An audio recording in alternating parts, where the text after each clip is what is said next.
우리가 구약 성경을 읽어보면 구약에 비춰진 하나님은 굉장히 화가 나 있고 또 이스라엘 백성들을 향하여 진노하는 그런 모습들을 보이고 계십니다.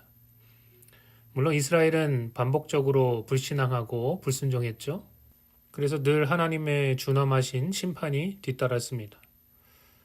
물론 하나님은 거룩하시고 또 준엄하신 분이기도 하지만 성경은 또한 하나님을 선하시며 또 인자하신 분으로 묘사하는데 구약 성경에 보면 10번에 걸쳐서 다음과 같은 표현이 계속해서 나오고 있습니다.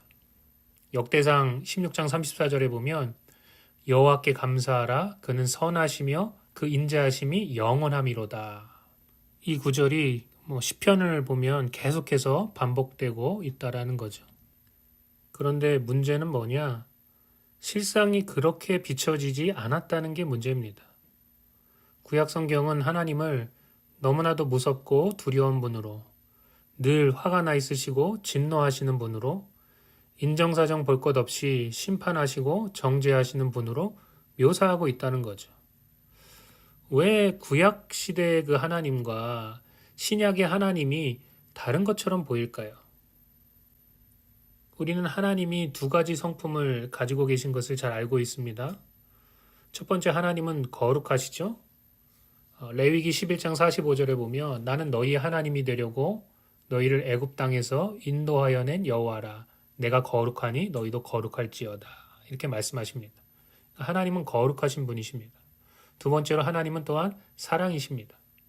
요한일서 4장 16절에 보니까 하나님이 우리를 사랑하시는 사랑을 우리가 알고 믿었노니 하나님은 사랑이시라. 이렇게 이야기하고 계십니다. 그러니까 하나님은 이 두 가지 성품을 가지고 계시고 거룩함과 사랑이 완벽하게 조화를 이루고 계십니다. 그래서 사도 바울도 이 하나님의 두 가지 성품을 언급하고 있죠. 로마서 11장 22절에 보니까 그러므로 하나님의 인자하심과 준엄하심을 보라. 넘어지는 자들에게는 준엄하심이 있으니 너희가 만일 하나님의 인자하심에 머물러 있으면 그 인자가 너희에게 있으리라. 그렇지 않으면 너도 찍히는 바 되리라. 여기서 사도 바울은 하나님의 두 가지 성품을 너무나도 명확하게 묘사하고 있죠. 하나님의 인자하심과 준엄하심을 보라. 마냥 인자하신 것도 아니고 마냥 준엄하신 것도 아닙니다. 그런데 이런 하나님의 이 두 가지 성품이 어떻게 드러나냐? 이것을 결정하는 것은 사람이라는 거예요. 사람이 하나님의 성품이 어떻게 드러나냐를 결정합니다. 넘어지는 자들에게는 준엄하심이 있고 인자하심에 머물러 있어야만 우리를 자비롭게 대하신다는 것이죠. 우리는 절대로 하나님의 준엄하심 가운데 머물러 있어서는 안 됩니다.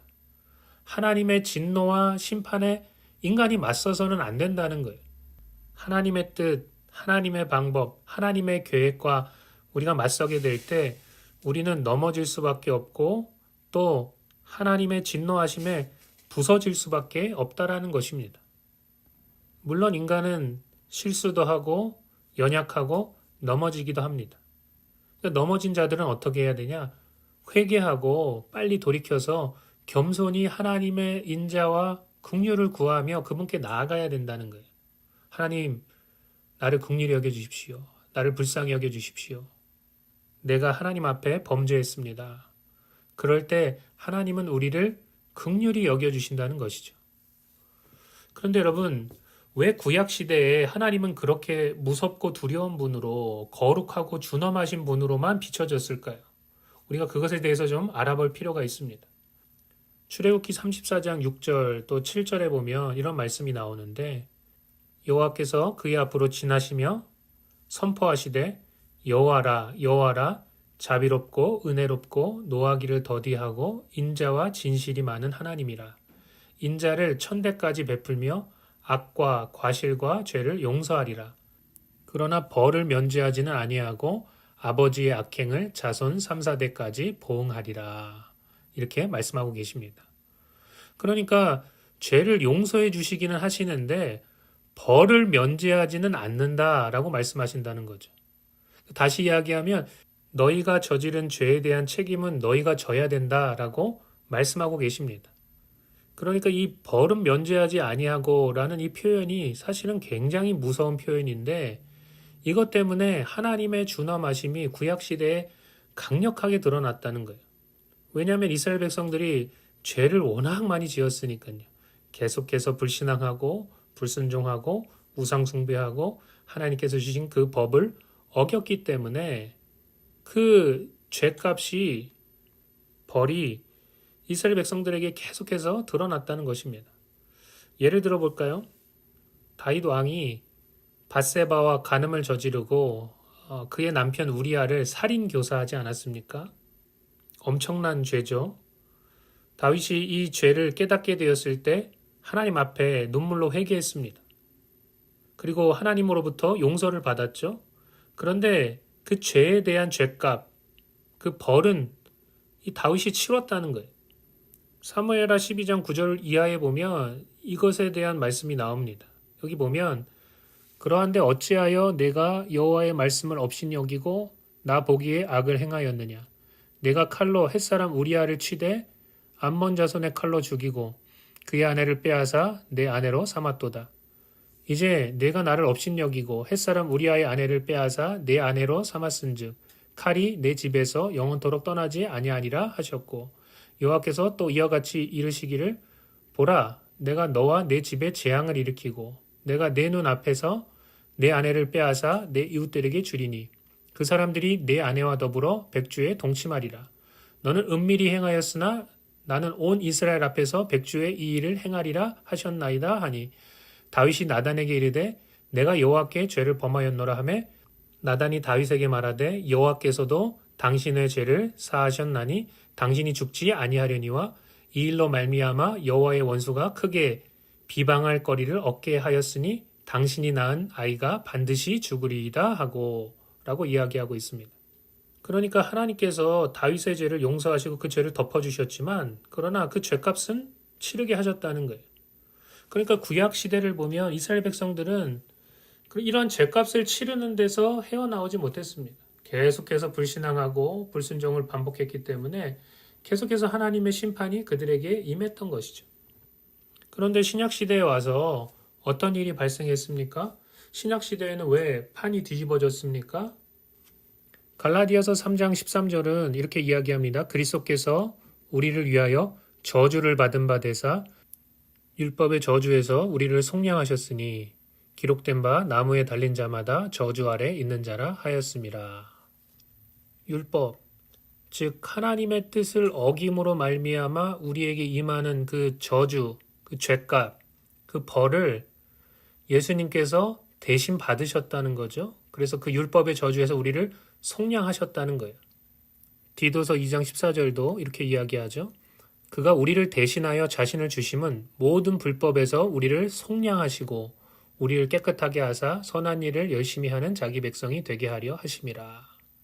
모든 우리가 행한 불법에서 우리를 속량하셨다 이렇게 이야기합니다. 이 속량이라는 개념은 죄값을 치르고 사서 자유롭게 한다라는 개념을 갖고 있습니다. 또 보십시오. 로마서 8장 1절부터 3절 말씀. 그러므로 이제 그리스도 예수 안에 있는 자에게는 결코 정죄함이 없나니 이는 그리스도 예수 안에 있는 생명의 성령의 법이 죄와 사망의 법에서 너를 해방하였습니다. 율법이 육신으로 말미암아 연약하여 할 수 없는 그것을 하나님은 하시나니 곧 죄로 말미암아 자기 아들을 죄 있는 육신의 모양으로 보내어 그 육신의 죄를 정하사 이렇게 이야기하고 있죠. 그러니까 죄인인 내가 정죄를 받아야 되는데 예수님께서 대신 정죄를 받았기 때문에 이제 예수 그리스도를 믿고 그분 안으로 들어간 자들에게는 정죄함이 없다. 결코 정죄함이 없다. 이렇게 말씀하고 계십니다. 그러니까 이 성경에서 말하는 이 정죄라는 개념은 법정에서 죄에 대한 선고를 하고 그 죄에 대한 대가를 치르게 하는 게 바로 정죄죠. 그런데 이러한 정죄, 저주, 심판, 진노에서 우리를 속량하시고 구원하시고 해방하셨다는 거예요. 누가 그렇게 하셨죠? 하나님의 아들인 예수 그리스도께서 그렇게 하셨다는 것입니다. 그러니까 이게 구약과 신약의 차이라는 거예요. 누가 하나님의 진노의 불을 꺼뜨리고 새로운 시대를 여셨냐? 하나님의 아들인 예수 그리스도시라는 거죠. 그러니까 여러분 대속의 역사가 대속의 은혜가 얼마나 놀라운 것인지를 우리는 반드시 깨달아야 합니다. 그가 찔림은 우리의 허물 때문이고 그가 상함은 우리 죄악 때문이라. 그가 징계를 받음으로 우리는 평화를 누리고 그가 채찍에 맞음으로 우리는 나음을 받았도다. 우리는 다 양 같아서 그릇 행하여 각기 제 길로 갔거늘 여호와께서는 우리 모두의 죄악을 그에게 담당시키셨도다. 이렇게 이야기하고 있습니다. 이 대속해 주신 은혜가 너무나도 놀랍고 또 크고 위대하기 때문에 우리가 영원히 하나님과 그의 보좌 우편에 앉으신 어린 양 되신 예수 그리스도를 찬양하고 경배하는 것이라는 거죠.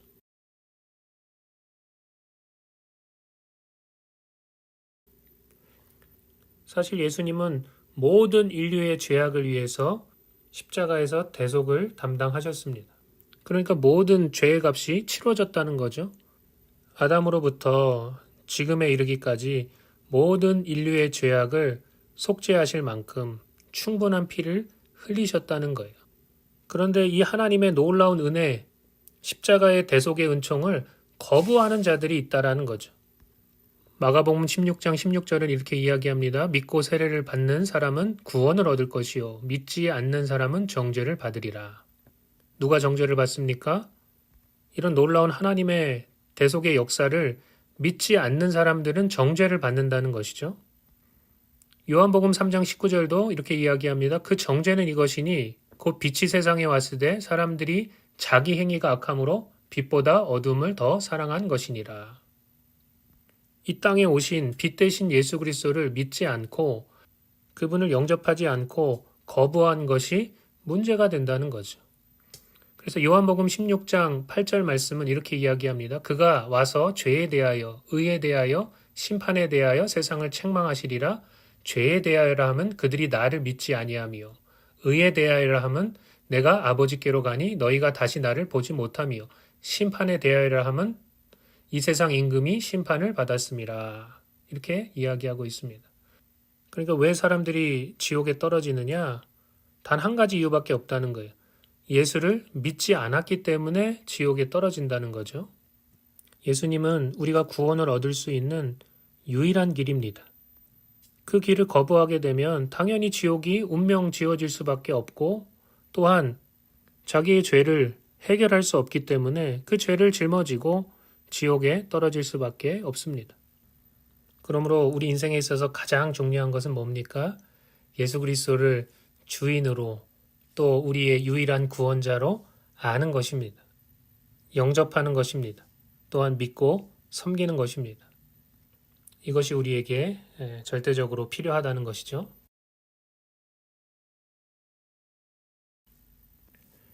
요한복음 17장 21절부터 23절에 보면 이런 말씀이 나옵니다. 아버지여 아버지께서 내 안에 내가 아버지 안에 있는 것 같이 그들도 다 하나가 되어 우리 안에 있게 하사 세상으로 아버지께서 나를 보내신 것을 믿게 하옵소서. 내게 주신 영광을 내가 그들에게 주었사오니 이는 우리가 하나 된 것 같이 그들도 하나가 되게 하려 함이니이다. 곧 내가 그들 안에 있고 아버지께서 내 안에 계시어 그들로 온전함을 이루어 하나가 되게 하려 함은 아버지께서 나를 보내신 것과 또 나를 사랑하심 같이 그들도 사랑하신 것을 세상으로 알게 하려 함이로소이다. 이렇게 이야기하고 있습니다.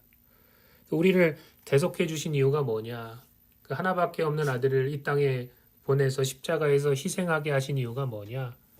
네 가지를 얘기하는데 첫 번째는 하나님의 사랑을 알게 하기 위해서, 두 번째는 하나님께서 자기 아들을 이 땅에 보내셨음을 믿게 하기 위해서, 세 번째는 하나님과 아들이 하나이듯이 예수님과 우리가 하나가 되고 그 아들을 통해서 우리와 하나님이 하나가 되게 하기 위해서 그렇게 하셨고, 네 번째는 예수님께서 가지신 영광을 우리에게 나누어 주시기 위해서 그렇게 하셨다는 거죠. 우리가 이 땅에서 하나님의 생명을 누리며 살 수 있는 비결이 무엇입니까? 예수 그리스도와 하나 되었기 때문에 그렇습니다. 우리가 저 천국에 들어가서 하나님과 영원히 살 수 있는 비결은 무엇입니까? 우리가 예수와 하나 되었기 때문에 그렇습니다. 그러니까 예수님과 하나됨이 모든 것의 열쇠라는 거예요. 그래서 십자가는 단순히 대속의 자리가 아니라 하나님의 눈에 예수 그리스도와 온 인류를 동일시하셨기 때문에 하나 되게 하셨기 때문에 우리 가운데 이런 놀라운 구원과 축복이 이루어지게 되었다는 거죠. 그래서 십자가의 의미를 세 단어로 표현할 수 있는데 첫 번째는 대신이고 두 번째는 속량이고 세 번째는 동일시입니다. 하나됨입니다.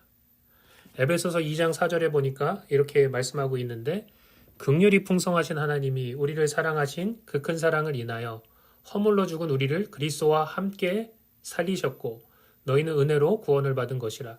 또 함께 일으키사 그리스도 예수 안에서 함께 하늘에 앉히시니 이렇게 이야기하고 있습니다. 로마서 6장 5절도 이렇게 이야기합니다. 만일 우리가 그의 죽으심과 같은 모양으로 연합한 자가 되었으면 또한 그의 부활과 같은 모양으로 연합한 자도 되리라. 만일 우리가 그리스도와 함께 죽었으면 또한 그리스도와 함께 살 줄을 믿노니 이렇게 이야기하고 있습니다.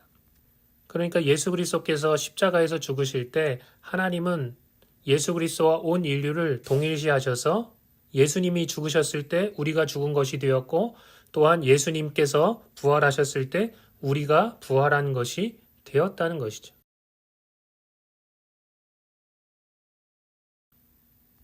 그래서 세례의 의미는 예수와 하나 되었음을 고백하는 것입니다. 내가 십자가에서 예수와 함께 죽고 예수와 함께 살았음을 믿는 거예요.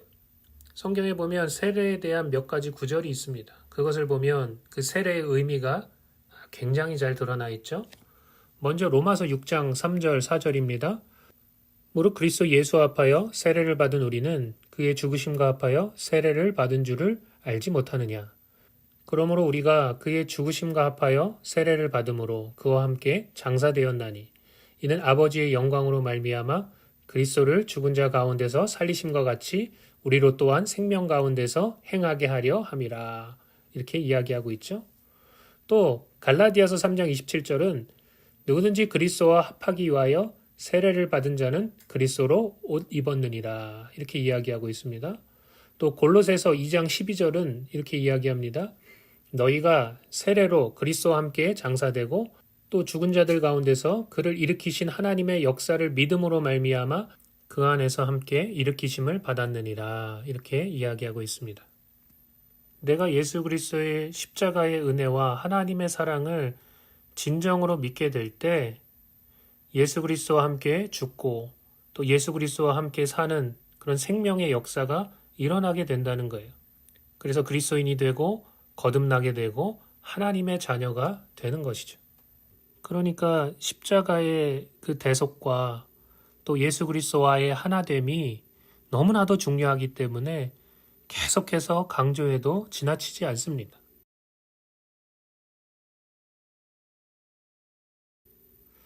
왜 그리스도인들이 이 땅을 살아가면서 생명력을 잃어버리고 또 그들이 겪는 여러 가지 문제들은 결국 어디서 오는가?